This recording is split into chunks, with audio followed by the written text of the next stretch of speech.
Afternoon mga idol. Today, July 22, 2024.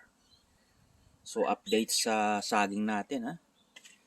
Sa tanim natin na saging na may namunga, na muso sa gitna ng puno.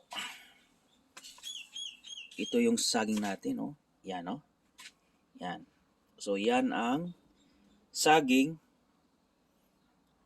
na muso sa gitna ng puno. Yan siya.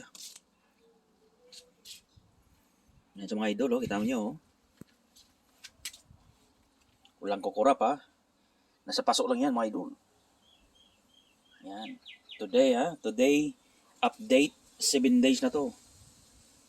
Bali, start siya ng 15. Lumabas siya ng 15, January 15.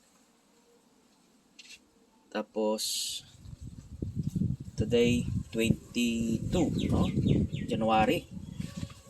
So, ito na yung ang rare banana plants natin, no? Banana tree, oh. Sa paso yan. Yan, oh. So, may follower na siya. Nanganak siya, tapos ito, lumabas sa gitna ng puso. Sa gitna ng puno. So, kailangan natin tulungan to. Baka tulungan natin to lalabas. Kasi, medyo matigas yung yung trunk eh. Very hard. Yan.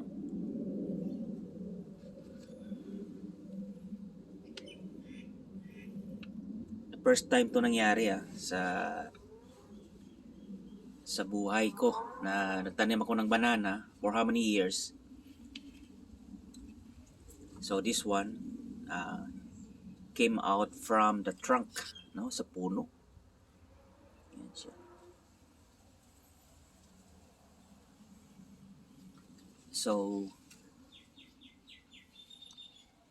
tingnan natin kung makaya niya lalabas, no? Lalabas siya. Yan, no?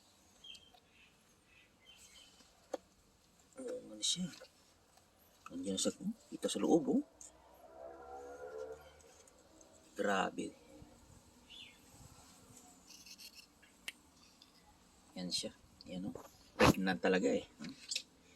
Pregnant banana.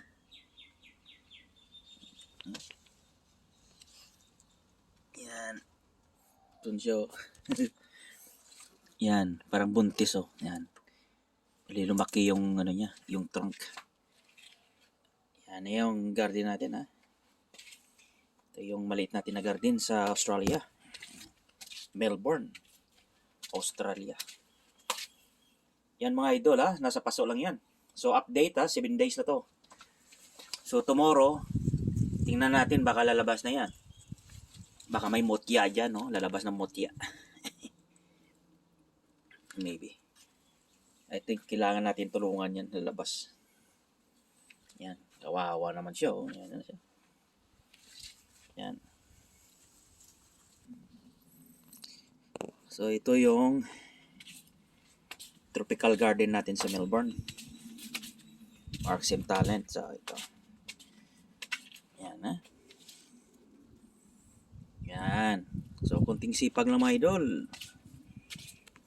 Konting sipag lang.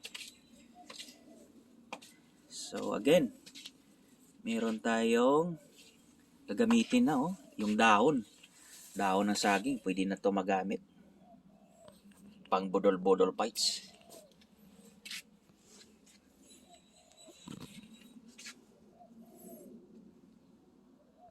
So yan ang natin, oh, yung banana, oh, yan ang banana. Napakaganda yung nyo. Yan siya. Golden